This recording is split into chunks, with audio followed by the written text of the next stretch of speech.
Destinées à accueillir des cérémonies religieuses et à invoquer et inspirer le culte de Dieu, les églises ont toujours fait partie des édifices les plus importants et les plus remarquables de notre société. En effet, les responsables religieux ont fait construire de grandes églises dont les clochers s'élèvent vers les cieux et qui présentent des façades monumentales recouvertes de représentations de scènes bibliques, afin de véhiculer la splendeur et la majesté de Dieu.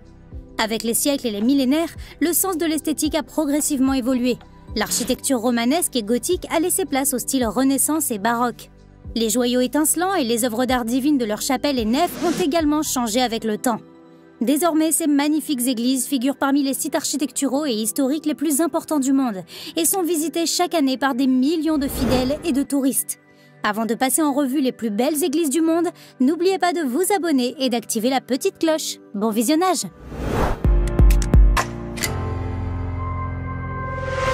La cathédrale de sel de Zipaquirá est une église catholique romaine souterraine édifiée dans les tunnels d'une mine de sel à 200 mètres de profondeur dans une montagne d'Alite près de la ville de Zipaquirá, à Cundinamarca, en Colombie. Cette église est une attraction touristique et un lieu de pèlerinage dans le pays. La chapelle du fond comporte 3 sections qui symbolisent la naissance, la vie et la mort de Jésus. Toutes les icônes, les ornements et les détails architecturaux sont sculptés à la main dans la roche Alite. La cathédrale Sainte-Sophie est l'ancienne cathédrale patriarcale chrétienne grecque orthodoxe qui devint ensuite une mosquée impériale ottomane et qui est aujourd'hui un musée à Istanbul, en Turquie.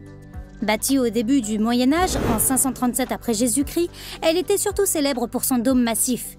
Elle était le plus grand bâtiment du monde et une véritable merveille architecturale de l'époque. Elle est considérée comme le summum de l'architecture byzantine et on dit qu'elle aurait changé l'histoire de l'architecture.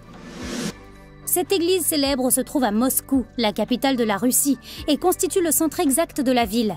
Sa construction a été achevée en 1561 sous le règne d'Ivan le Terrible et elle présente une architecture très colorée, inhabituelle pour une église.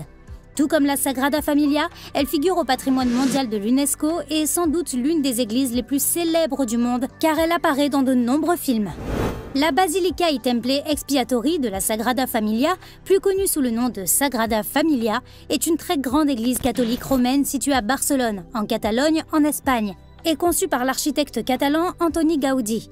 Bien que partiellement achevée, cette église est inscrite au patrimoine mondial de l'UNESCO. En novembre 2010, le pape Benoît XVI l'a consacrée et proclamée basilique mineure.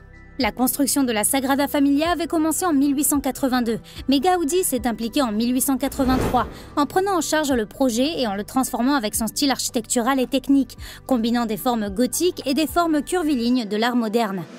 Notre-Dame de Paris, aussi appelée cathédrale Notre-Dame ou simplement Notre-Dame, est une cathédrale gothique catholique romaine se trouvant dans la moitié est de l'île de la Cité, dans le 4e arrondissement de Paris, en France. Construite entre 1163 et 1345, la cathédrale est classée parmi les plus grandes bâtisses religieuses du monde. Conçue dans un style gothique, elle est dotée de tours jumelles de 69 mètres de haut et de 387 marches. De nombreuses statues se trouvent à l'extérieur des murs et l'intérieur de l'église est stupéfiant. Dans la tour sud de l'église se trouve la plus grande cloche de Notre-Dame, qui pèse environ 13 tonnes et est communément appelée la cloche de l'Emmanuel. Hélas, alors que des travaux de rénovation et de restauration étaient en cours, le toit de Notre-Dame a pris feu dans la soirée du 15 avril 2019. Brûlant durant environ 15 heures, la cathédrale a subi de sérieux dommages. Si vous bâtissez un temple pour Dieu, vous voudrez qu'il soit beau.